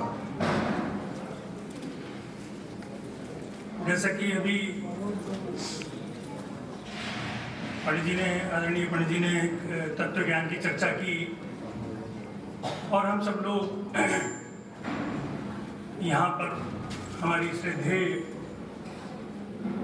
मम्मी जी धर्मपत्नी स्वर्गीय जगदीश प्रसाद जी जैन, उनकी आत्मा की शांति के लिए सब लोग एकत्रित हुए हैं। परिवार के रूप से सब लोग विशेष रूप से सब परिचित ही हैं, लेकिन फिर भी एक निर्देश है तो मूल रूप से ये परिवार एलम से जुड़ा हुआ है। परम श्रद्धेय मोहर सिंह जी और उनके 3 भाई एलम से आधी सदी पूर्व लगभग 1960 में बड़ौत में आकर के स्थापित हुए। और ये बड़ी गौरव की बात है कि ये सब लोग उनके वंशज हैं। मेरा चूंकि इस परिवार से मैं 50 वर्ष लगभग मुझे हो जाएंगे मेरे विवाह को, और मैं आदरणीय मोहर सिंह जी से भी मेरा बहुत वार्तालाप होता था। वो एक ऋषि तुल्य मानव थे। और जो अपरिग्रह का सिद्धांत पंडित जी जिसको आपने चर्चा की, वो केवल 2 कपड़े रखते थे और उनका जीवन वास्तव में बहुत ही अग्रणीय पंथ के लोगों के जैसा था। और उसके बाद आप सब लोग परिचित हैं पब्लिक मेडिकल स्टोर से स्वर्गीय जगदीश प्रसाद जी, जिनका शरीर लगभग 2013 में 12 वर्ष पूरा हुआ, और उनके 2 भाई माननीय सुरेश चंद्र जी और विजेंद्र कुमार जी, ये लोग अपने अपने कारोबार में व्यस्त हैं। सभी परिवार के जितने भी सदस्य हैं, सबने अपने अपने क्षेत्र में, अगर कोई नौकरी कर रहा है, कोई व्यापार कर रहा है, सबने अपने अपने क्षेत्र में उनके उच्चतम शिखर को छूने का प्रयास किया है। आज हम जिनके बारे में यहाँ पर एकत्रित हुए हैं, मुझे सबसे अच्छी बात जो कहने में यहाँ लगती है कि ये जो एक विदुषी महिला थी, बड़ी सरल स्वभाव की थी, लेकिन ये भूल कोई करता हो कि शायद उनको ज्ञान ना हो, तो ये बड़ी नफरत की बात है। वो इतनी सूखती हैं, इनकी जितनी भी लड़की हैं, बहनें, वो हर बात में कोई ना कोई सीख वो दे जाती थी। धर्मपरायण थी, उनका अपना एक स्वभाव था, बहुत सरल स्वभाव था। और इस उम्र में भी वो इतनी सजग थी, इतनी चेतना थी कि कुछ ही समय पहले उनका थोड़ा स्वास्थ्य खराब हुआ, 5-6 महीने से, लेकिन उससे पहले भी वो अपना धर्म कर्म के सब कार्य पूर्ण रूप से करते थे। आयु कर्म है, हथेली में पानी की तरह से है, जैसे हम इसको नहीं रोक सकते, तो आयु कर्म को भी हम नहीं रोक सकते। जब 50 वर्ष के संबंध टूटते हैं तो कष्ट तो अवश्य होता है, शोक भी होता है। हालांकि जिस प्रकार की तत्व ज्ञान की बात पंडित जी ने की कि हमको शोक नहीं करना चाहिए, मृत्यु तो एक महोत्सव है, लेकिन फिर भी शास्त्रों में कहा गया कि शरीरम खलु धर्म साधनम, ये शरीर साधन है धर्म को साधने का। बहुत अच्छा स्वास्थ्य होता है, लेकिन बहुत अच्छा स्वास्थ्य भी कोई लंबी आयु की गारंटी नहीं है। आयु तो कर्म है, जिस दिन वो पूरा हो गया सांस, तो उस दिन उसके सांस पूरे हो जाएंगे। लेकिन हाँ, अच्छे स्वास्थ्य का एक परम आनंद तो है, आप अपनी साधना पूरी कर सकते हैं। इस परिवार की एक विशेष बात यह भी रही कि किसी के भी कभी जवाब नहीं देना, बहुत सरलता से सबकी आवभगत करना, पूरे परिवार की एकजुटता, हर काम में, सुख दुख में सब साथ। अभी माता जी का स्वास्थ्य खराब था, मैंने देखा, बड़ी सौभाग्यशाली थी वो, इस प्रकार से पूरे परिवार ने मिलकर के उनकी इस यात्रा को पूर्ण किया है। ये भी एक बड़ा यादगार क्षण है। लड़कों ने सपने ये उनके संस्कार थे। जब भी मैं मम्मी जी के पास बैठता था, कभी बैठता था, तो वो बड़ी कम बोलती थी, बहुत कम बोलती थी, और जितना भी बात वो कभी कभी एक सूक्ति के अंदर कुछ ना कुछ सीख वो देती रहती थी। और ये उसी का परिणाम है कि इस परिवार से जो भी लड़कियां या बहनें जिस परिवार में भी गई, मेरे ख्याल से कहीं अशांति का अनुभव नहीं है। मैं खुद इसका 50 साल से मैं इसका अनुभव है। हमारा भी एक संयुक्त परिवार है, बहुत बड़ा परिवार है हमारे में, लेकिन जितनी भी उनको एक ऐसे संस्कार इस परिवार में मिले कि वो जिस परिवार में भी गई उसके वैभव और उसके समृद्धि के लिए कार्य किया। मैं अक्सर, मेरा आना जाना काफी रहता था, बैठ करके बातचीत होती थी बाबा जी से, तो विशेष रूप से मोहन सिंह जी से। परिवार के जैसे हम लोगों के देहरादून से कोई आने जाने वाला है, किसी को भी बड़ा अगर वो आ गया, अगर उनके कोई मित्र भी मिल गए, मतलब इस परिवार से जुड़े हुए अगर लोग भी मिल गए, तो उनकी आवभगत में कोई कमी नहीं होगी। कभी किसी बात का परिवारों के अंदर 10 बात हो जाती है, लेकिन एक ही बात सिखाई उन्होंने हमेशा कि मौन रहो, शांत रहो, जवाब नहीं देना। तो मुझे आज बहुत इस परिवार को एक कोई छोटा सा अनुभव नहीं है कि 1-2 साल का, लगभग 50 साल का अनुभव है। और मैं अपनी हृदय की अंतरंगता से आज उनके चरणों में श्रद्धांजलि अर्पित करता हूँ, और ये आशा करता हूँ कि ये परिवार जो कभी हमेशा परोपकार के लिए, इन्होंने एक चैरिटेबल ट्रस्ट बनाया मोहन सिंह जी छोटी देवी के नाम से, और समय समय पर चूंकि एलएम से जुड़े हुए हैं, तो एलएम में भी धार्मिक कार्य और विशेष रूप से जो पक्षियों के लिए दाना, जिसको वो बोलते हैं जीवदया की कार्य का ये बहुत कार्य करते हैं। उसके कैंप भी लगते रहते हैं, बड़ौत में भी ये कैंप लगाते रहते हैं, और ये इतना सुंदर कार्य है कि ये करना चाहिए। जो जॉइंट फैमिली है उनके परिवार में इस प्रकार का एक ट्रस्ट बना करके सब उसमें योगदान करते हैं, सब दान करते हैं, और उस दान को समय समय पर जो जरूरतमंद लोग हैं उनके लिए उसका इस्तेमाल होता है। कितनी अच्छी एक विचार, कितना अच्छा विचार है वो इस परिवार में देखने को मिला। और परोपकार के कार्य जितने भी हैं, आपस में एकजुटता है। एक चीज और मुझे बहुत ध्यान आती है कि जीवन का जो दैनिक जीवन का अनुशासन है, वो अगर कहीं मुझे देखने को मिला या सीखने को मिला तो मम्मी जी से मिला। उनके अपने दैनिक जीवन में इतना अनुशासन था, समय से उठना, अपनी धार्मिक क्रियाएं नित्य कर्म के बाद में वो पूरी करनी, और सारे दिन भर अपने शरीर की चेतना को बनाकर रखना। तो ये जो दैनिक अनुशासन है ये बहुत आवश्यक है आज के जीवन में, जबकि हमारा सोना, बैठना, खाना, पीना, जिसमें कोई ये एक अनुशासन है, और ये व्यक्तिगत स्वयं का अपना अनुशासन है। और ये तो मृत्यु तो शाश्वत सत्य है। इसको जितने, जैसे पंडित जी ने अभी तत्व ज्ञान में चर्चा करी, जितना जल्दी हम इसे स्वीकार कर लें कि जाना सबको अपनी अपनी बात, जितनी जल्दी इसको स्वीकार कर लेंगे उतनी जल्दी हमारी अच्छी से मुक्ति हो जाएगी। तो ये सब और सभी लोग मिलजुल करके बहुत अच्छे से इनकी मम्मी जी की यात्रा पूरी हुई है। और जैसा कि मैंने कहा कि हम सब उनके बहुत ऋणी हैं इस बात के कि उन्होंने बहुत अच्छे संस्कार अपने बच्चों को भी दिए, और हम जब भी समय समय पर उनसे मिले हमें। धन्यवाद।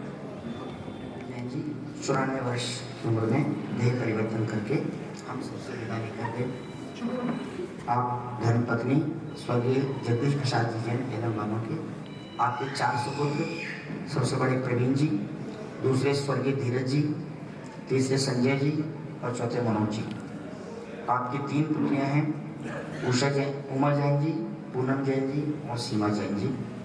इस प्रकार से आपका भरा संपन्न परिवार है। अब मैं आपके ही परिवार से प्रीति जैन जी, जो कि बच्चों की चाची हैं, मेरठ से आई हैं, वो भी अपने श्रद्धा सुमन अर्पित करना चाहती हैं। धर्मपत्नी विजेंद्र जी।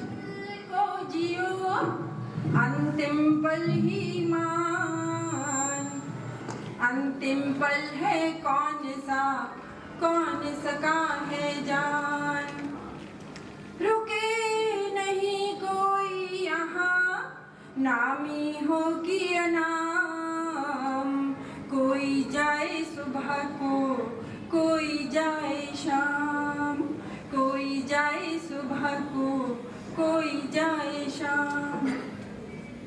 यही एक शाश्वत सत्य है, जैसा कि पंडित जी ने कहा कि हम सभी को एक दिन इस दुनिया से जाना ही है। तो मैं बात कहूँ आदरणीय विमला भाभी जी की, जो कि जिनकी कि मैं छोटी देवरानी हूँ। यूँ कहने को तो वो मेरी बड़ी जेठानी थी, लेकिन मैंने अपनी मतलब जब से मैं इस परिवार में आई 1980 से, मैंने उनको हमेशा अपनी सासू जी के रूप में ही देखा, क्योंकि मेरी अपनी सगी सासू जी को तो मैंने कभी देखा ही नहीं, बहुत ही जल्दी वो इस दुनिया से चली गई थी। तो मैंने लेकिन विमला भाभी जी को मैंने हमेशा पूरी जिम्मेदारी से, अपनी पूरी शिद्दत से अपने सासू जी की पूरी जिम्मेदारियां उठाते देखा। चाहे वो देवर की शादी हो, चाहे उनके बच्चे होने का काम हो, चाहे नंदों का भात हो, हर सुख और दुख में हर समय मैंने बाबूजी को और भाभी जी को हमेशा एकदम खड़े देखा है। और यहाँ ये भी बहुत देखा कि परिवार का कोई भी फैसला हो, वो बाबूजी की इच्छा के बिना या बाबूजी की उपस्थिति के बिना होता ही नहीं था। मतलब ऐसी एकजुटता बहुत ही कम देखने में मिली, और वो मुझे इस परिवार में आके मिली। और हमारे जो लाला जी थे, लाला मोहर सिंह जी, वो एक अत्यंत शांत प्रकृति के, सेवा भावी और बहुत ही धार्मिक व्यक्ति थे। तो उनका अंतिम समय भी मैंने भाभी जी को बहुत ही भरपूर सेवा करते देखा। हम सब ने किया, लेकिन भाभी जी का उसमें विशेष योगदान रहा। और इसके अलावा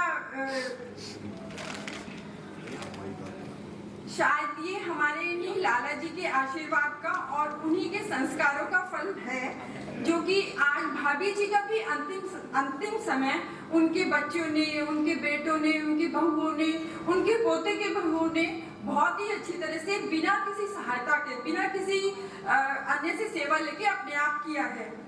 तो देखिए, और ये सब भी शायद भाभी जी का ही पुण्य कर्म है। तो और सबसे अच्छी बात ये भी लगी कि आज बाबूजी को गए हुए 11 साल हो गए, लेकिन और भाभी जी भी आज चली गई हैं, तो देखा जाए हमारी जैसी पीढ़ी की एक कड़ी जा ही रही है। लेकिन कभी भी मैंने ये नहीं देखा कि उनके बच्चों ने हम जैसे लोगों को, जो कि हम दूसरे शहरों में रहते हैं, मगर अपनी शादी में, विवाह में, हर उसमें हमें पूरा मान सम्मान दिया।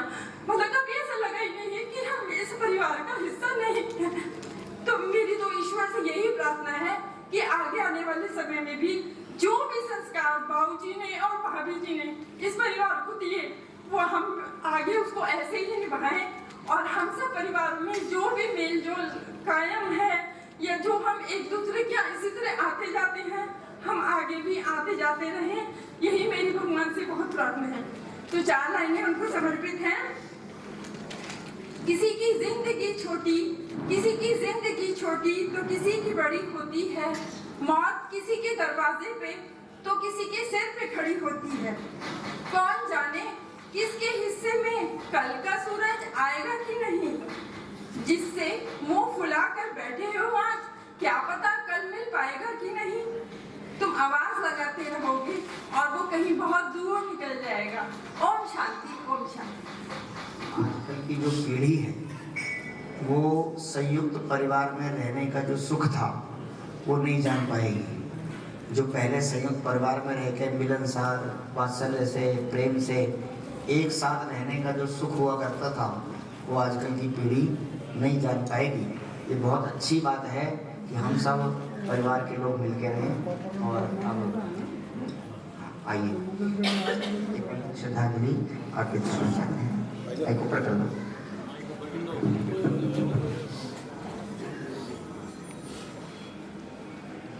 शोक संतप्त परिवारजन, शोकाकुल बंधु, जिसको मैंने अपना समझा था वो छोड़ मुझे चल देता है। मैं आकुल व्याकुल हो लेता, आकुल का व्याकुल व्याकुल था। आज यही स्थिति है। मेरी बड़ी भाभी थी विमला देवी जी, मुझे तो अभी जब सामने थी उस दिन इनके नाम का पता लगा, मैं तो उन्हें मातृतुल्य समझता था। महानुभाव भाई साहब जगदीश प्रसाद जी 11 साल पहले चले गए थे, और वो हमारे परिवार में चूंकि छोटी देवी जो है, मोहन सिंह छोटी देवी जो इन्होंने ट्रस्ट बनाया हुआ है, छोटी देवी मेरी बुआ जी थी। और जब तक ये भाभी जी थी तो मुझे ऐसा लगता था कि मेरे सिर पर कोई वृद्धस्त है, लेकिन मेरी आज स्थिति ये है कि उनके जाने के बाद में इस परिवार में जितने भी मेरी बुआ जी के परिवार हैं या अपने परिवार है, भाई बंधु हैं, मैं अब सबसे वयोवृद्ध हो गया हूँ। अभी तक मैं अपने वो वयोवृद्ध नहीं समझता था, लेकिन आज मुझे अब इनके जाने के बाद में ये महसूस हुआ कि मैं वयोवृद्ध हो चुका हूँ। इनकी ममतामयी एक ममता की मूर्ति थी, सरलता थी, लेकिन अंतिम समय तक संघर्ष करती रही जीवन के साथ में। बहुत सेवा की बच्चों ने, सारे परिवार एकजुट परिवार है।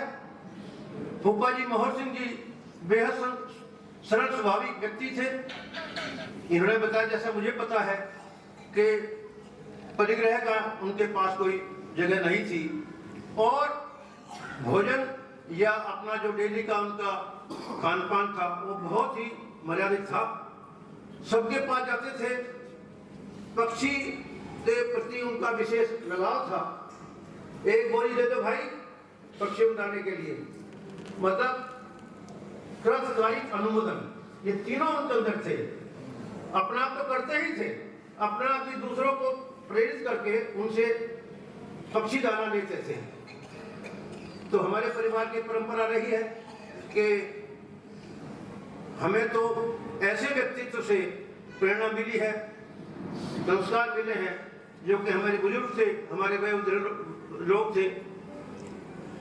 लेकिन जैसा कि आपने बताया कि जो इस संसार में आया है उसको जाना तो जरूर है, क्योंकि मणिमंत्र तंत्र सब होई, मरते को बचावा न कोई, 6 ढाला में बड़े स्पष्ट तरीके से लिखा हुआ है।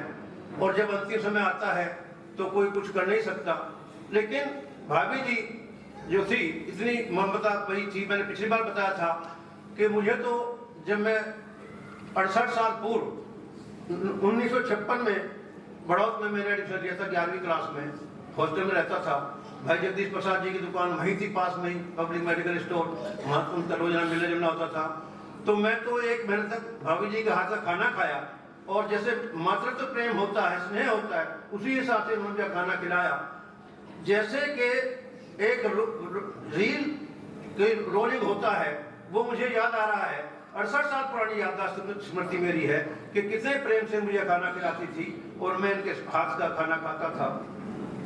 अभी भी यहाँ पर मैं 2-3 महीने 4 महीने पहले भी गया था, इनसे मिलता रहता था जाकर के। मनोज मुझे मिलता था, संजय मिलता था, सीमा जो डॉली है वो मिलती थी मंदिर में, उनसे मैं पूछता रहता था कि भाभी जी क्या हाल चाल है।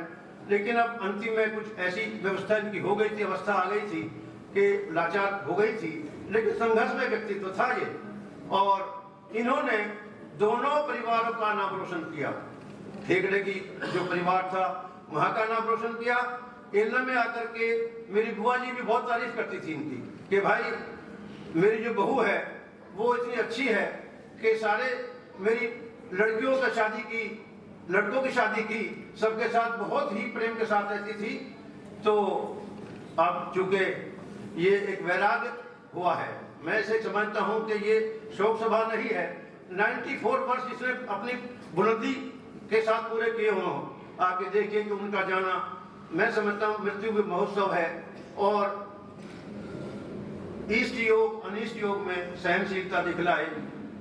भाई बुजुर्ग का जाना जो है, चाहे 50 साल का हो, चाहे 100 साल का हो, चाहे 150 साल का हो, बुजुर्ग का जाने के बाद में क्षति तो होती है, एक वॉइड तो होता है।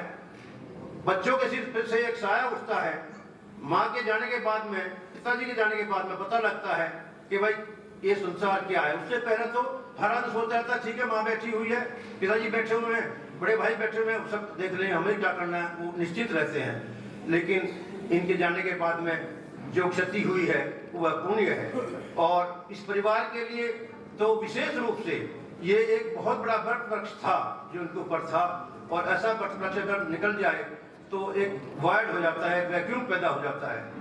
तो मैं अधिक समय ना लेते हुए, मेरा भी दिल भरा हुआ है क्योंकि मेरा तो विशेष इनके प्रति आकर्षण था, बहुत इनका स्नेह था, मेरे ऊपर इनका बड़ा भारी आशीर्वाद था, हमारे परिवार के ऊपर बड़ा भारी आशीर्वाद था। तो मैं इनके श्री चरणों में अपनी ओर से, अपने परिवार की ओर से, समाज की ओर से इनके श्री चरणों में अपनी श्रद्धा सुमन अर्पित करता हूँ। वीर प्रभु से प्रार्थना करता हूँ कि उनको अपने श्री चरणों में उचित स्थान प्रदान करें और इस परिवार को इस दारुण दुख वहन करने का सामर्थ्य प्रदान करें। ओम शांति, ओम शांति, ओम शांति। सुबह को बचपन देखा, फिर दोपहर जवानी, रात सांझ बुढ़ापा रोके देखा, और रात को खत्म कहानी। इतना सा जीवन हम सबके पास है।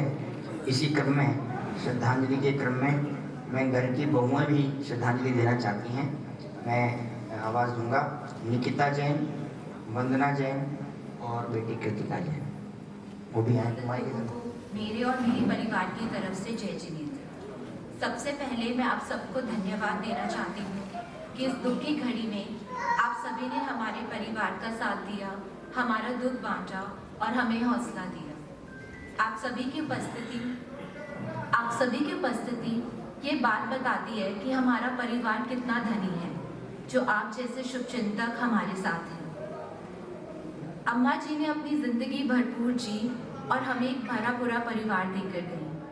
हम बहुत भाग्यशाली हैं कि हमें उनके साथ समय बिताने का मौका मिला और उनकी सेवा करने को मिला।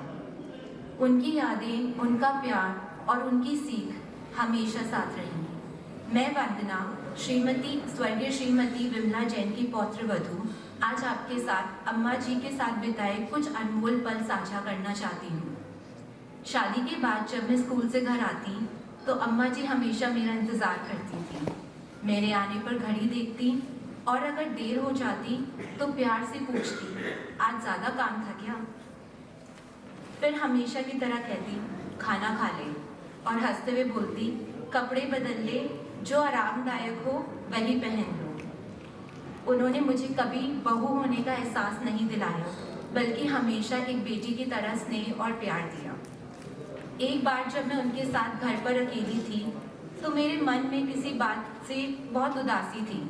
उन्होंने मेरी भावनाओं को तुरंत भांप लिया और मुझे अपने पास बुलाकर पूछा, क्या हुआ वंदना? बस उनके इतने कहने की देर थी और मैं फूट फूट कर रोने लगी। उनकी वो गोद, उनका वो सहारा और उनकी वो ममता मुझे हमेशा याद आएगी। अब मैं हम सभी की तरफ से एक छोटी सी कविता सुनाना चाहती हूँ। वो थी हमारी अम्मा जी, जो सबके दिल में समाई है। घर की बड़ी बहू, घर की जान, हर काम में दिखता था उनका मान।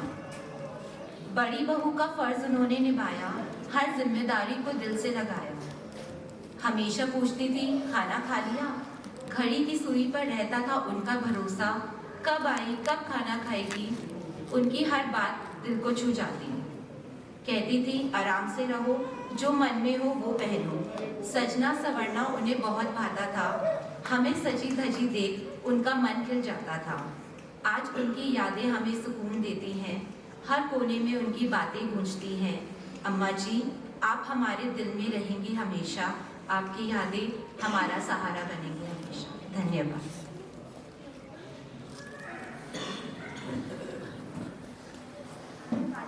जाने चले जाते हैं कहाँ, कैसे ढूंढे कोई।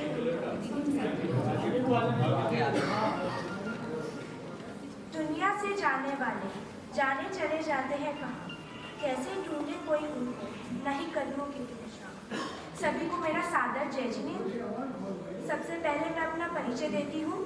मैं कृतिका जैन, अम्मा जी की बड़ी पड़पोती और उनके सबसे बड़े सुपुत्र श्री प्रवीण कुमार जैन की पोती हूँ। आज मैं अपने शब्दों के माध्यम से अम्मा जी को भावपूर्ण श्रद्धांजलि अर्पित कर रही हूँ। जब मैंने अम्मा जी के शांत होने की खबर सुनी, मेरा मन बहुत दुखी हुआ। मुझे उनका चेहरा, उनकी आवाज़, उनकी बातें याद आने लगी। लेकिन ईश्वर की इच्छा के अनुसार जो इस दुनिया में आया है वह जाएगा, यही प्रकृति का नियम है। पर हम सब बहुत सौभाग्यशाली हैं कि हमने अपनी अम्मा जी के साथ में बहुत अच्छा समय बिताया। जब अम्मा जी बड़ौद में रहती थी तब वह मुझे अपनी बहुत सारी बातें बताती थी, जो सुनकर मुझे बहुत अच्छा लगता था। पर वह मुझे कभी कभी मेरी छोटी छोटी बातों पर टोक देती थी, जो शायद मुझे अच्छा नहीं लगता था। पर अब जब मैं बड़ी हो गई हूँ, मुझे वह बातें याद आती हैं और मैं उनकी बहुत आभारी हूँ कि उन्होंने मुझे अच्छी शिक्षा, अच्छी बातें और धर्म के बारे में सिखाया। और सबसे अच्छी बात, उन्होंने मुझे धैर्य रखना सिखाया। अम्मा जी अब बहुत अच्छी थी। अब भले ही हमारे साथ नहीं है, पर आपकी यादें सदा हमारे साथ रहेंगी और आपकी शिक्षा हमारा मार्ग ग्रहण करेगी।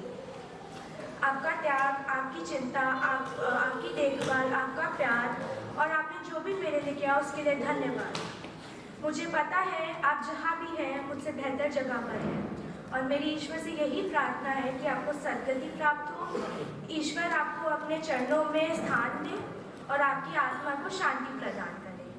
और आप जहाँ भी रहें अपना आशीर्वाद मेरे व परिवार पर बनाए रखें। अम्मा जी, हम आपसे बहुत प्यार करते हैं और सदा याद रखेंगे। जय जिनेंद्र। परिवार के बाल बच्चों से, संस्कारों से हमें पता चल रहा है। कुछ श्रद्धांजलि पत्र भी हमारे पास आए हैं। सूर्यनगर श्री श्वेतांबर स्थानकवासी जैन सभा से पत्र आया है। वो कहते हैं, भाई प्रवीण जी, संजय जी, मनोज जी, सादर जय जिनेंद्र। आपकी पूजनीय माता जी श्रीमती विमला देवी जी, धर्मपत्नी स्वर्गीय श्री जगदीश प्रसाद जी जैन एवं वालों के निधन का समाचार मिला। सुनकर बहुत दुख हुआ। माता जी की आयु लगभग 90-94 वर्ष की थी। माता जी अपने पीछे 3 पुत्र, 3 पुत्री, पोते पोती, नाती पोती भरा परिवार छोड़कर गई हैं। माता जी पिछले कुछ समय से अस्वस्थ चल रही थी। 9 वर्ष की प्रारंभिक बेला पर आपको मातृ वियोग जैसे पहाड़ से दुख का सामना करना पड़ रहा है, जो निस्संदेह अत्यंत पीड़ादायक है। आपका पूरा परिवार धर्मपरायण परिवार है, हमारे समाज का अभिन्न अंग है। यह दुख आपका नहीं अपितु पूरी समाज का है। हम शासन देव से विनती करते हैं कि माता जी की पवित्र आत्मा को अपने श्री चरणों में संस्थान दे एवं परिवारजनों को ये दुख सहन करने की शक्ति प्रदान करे। ये पत्र हमें प्राप्त हुआ है। प्रधान श्री वीरेंद्र जैन, महामंत्री नीरज जैन। इसी क्रम में बस एक पत्र और मैं पढ़ना चाहूँगा। श्री श्वेतांबर स्थानकवासी जैन सोसाइटी बड़ौद से, नया बाजार से यह आया है। जैसे ही हमारे श्री संघ को ज्ञात हुआ कि सुश्राविका श्रीमती विमला देवी जी जैन, धर्मपत्नी स्वर्गीय श्री जगदीश प्रसाद जी जैन जी का देहांत हो गया, हमारे श्री संघ के में शोक की लहर दौड़ गई। श्री श्वेतांबर स्थानकवासी जैन सोसाइटी उनके आकस्मिक एवं असामयिक निधन पर हार्दिक संवेदना व्यक्त करती है। आपका परिवार समाज की सभी सामाजिक एवं धार्मिक गतिविधियों में महत्वपूर्ण योगदान देता आया है। उनके निधन से परिवार एवं समाज को जो क्षति हुई है उसकी पूर्ति सहज ही संभव नहीं है। वह अपने पीछे एक हरा भरा सुसंस्कारित परिवार छोड़कर गई हैं। हम तो श्री अनंत देव से यही प्रार्थना करते हैं, दिवंगत आत्मा को चिर शांति प्रदान करें और उनके शोकाकुल परिवारजनों को इस दुख को सहन करने की शक्ति प्रदान करें। ऐसा श्री श्वेतांबर स्थानकवासी जैन सोसाइटी का ये पत्र हमें प्राप्त हुआ है। इसी क्रम में श्री SS जैन सभा विवेक विहार से भी श्रद्धांजलि पत्र हमें प्राप्त हुआ है। उनके भी एक प्रधान और मंत्री जो भी महानुभाव हैं वो भी अपनी संवेदनाएं प्रकट करते हैं। और श्री SS जैन सभा समाज, ये भी विवेक विहार से ही है, दूसरा पत्र है। और वो भी अपने अरुण जैन जी, सुशील जैन जी, राकेश जैन जी, वो भी माता जी के श्री चरणों में अपनी श्रद्धा सुमन अर्पित करते हैं। जैन एकता मंच जनपद बागपत से भी ये श्रद्धांजलि पत्र प्राप्त हुआ है। वो भी अपनी श्रद्धा सुमन माता जी के चरणों में अर्पित करते हैं। उद्योग व्यापार प्रतिनिधि मंडल उत्तर प्रदेश खेकड़ा बागपत से ये पत्र प्राप्त हुआ है। उनके भी अध्यक्ष महोदय अपने पूरे परिवार सहित माता जी के श्री चरणों में अपनी श्रद्धा सुमन अर्पित करते हैं। बड़ौद केमिस्ट वेलफेयर एसोसिएशन की तरफ से भी ये शोक संदेश आया है और वो भी अपने पूरे समूह के साथ माता जी के श्री चरणों में अपनी श्रद्धा सुमन अर्पित करते हैं। इस प्रकार से ये इस वैराग्य के समय पर ये जो श्रद्धांजलि पत्र हमें प्राप्त हुए हैं उन सबकी श्रद्धा माता जी के श्री चरणों में प्रेरित है। और इसी वैराग्य के प्रसंग पर परिवार के द्वारा कुछ दान राशि निकाली गई है। मैं यहाँ से नाम बोल रहा हूँ क्योंकि अभी तो आज शायद 9वां ही दिन है, तो ये राशि 13वें दिन के बाद यथा स्थान जहाँ के स्थान की है वहाँ पहुँचा दी जाएगी। श्री श्वेतांबर स्थानक वासी जैन सभा सूर्यनगर, श्री श्वेतांबर जैन स्थानक विवेक विहार, श्री श्वेतांबर स्थानक शहर बड़ौद, श्री श्वेतांबर जैन स्थानक मंडी बड़ौद, श्री श्वेतांबर जैन स्थानक पुराना बड़ौद, श्री श्वेतांबर जैन स्थानक एलम, श्री दिगंबर जैन मंदिर जी सूर्यनगर, श्री दिगंबर जैन बड़ा मंदिर बड़ौद, श्री दिगंबर जैन अतिथि भवन बड़ौद, श्री दिगंबर जैन छोटा मंदिर बड़ौद, श्री दिगंबर जैन मंदिर बड़ा गांव, श्री दिगंबर जैन मंदिर तिजारा जी, श्री राम मंदिर जी सूर्यनगर, श्री दिगंबर जैन मंदिर एलम, श्री दिगंबर जैन मंदिर श्री महावीर जी और श्री मोहन सिंह छोटी देवी चैरिटेबल ट्रस्ट के लिए भी इसमें से दान राशि निकली है। ये दान राशि 13वें दिन के बाद यथास्थान पहुँचा दी जाएगी। अब किसी को बोलने का भाव हो श्रद्धा सुमन, वरना अपन पगड़ी का कार्य प्रारंभ करेंगे। अपना निर्णय लेंगे, संजय जी, मनोज जी, धीरज जी के निर्णय लेंगे कहाँ कैसे देनी है। और अभी पगड़ी रस्म का कार्य प्रारंभ किया जाता है और समाज की पगड़ी यहाँ स्वीकार की जाएगी। एक निवेदन और यहाँ परिवार की ओर से किया जा रहा है, किसी के भी लिफाफे स्वीकार नहीं किए जाएंगे, मात्र जो भी माने वस्तु कोई अगर लाए हों तो वो यहाँ प्रदान कर सकते हैं। राशि लिफाफे स्वीकार नहीं किए जाएंगे समाज की ओर से। और नमो अरिहंताणं, नमो सिद्धाणं, नमो आयर्याणं, नमो वच्छायाणं, नमो लोरे सवसाहुणं, नमो अरिहंताणं, नमो सिद्धाणं, नमो आयर्याणं, नमो वच्छायाणं। हाथ लगवा लीजिएगा स्वस्ति बनाने के बाद, और पहले पगड़ी बंधेगी बाद में तिलक। छवि को हरे मिट गयो में ध्यात मेरो, उदय रवि आत्म भयो, मोर हर्ष ऐसो भयो, मनुरंक चिंतामणि नयो, मैं हाथ जो नवाऊं मस्तक, वीणऊ तुम चरण जी, सर्वोत्कृष्ट त्रिलोकपति जी, सुनहु तारण तरण जी, जाचो नहीं सुरवास पुनि, राज परिजन साथ जी, बुध जांच हूँ तुम भक्ति भव दीजिए शिव दाद्यो। जय धर्मोस्तु मंगलम, सर्वमंगल मांगल्यम, सर्वकल्याणकारिणम, ध्यानं सर्वोलोके सर्वसाहुणं, नमो अरिहंताणं, नमो सिद्धाणं, नमो आर्याणं, नमो साहुणं, नमो अरिहंताणं, नमो सिद्धाणं, नमो आर्याणं, नमो वच्छायाणं, नमो लोके सवसाहुणं, नमो अरिहंताणं।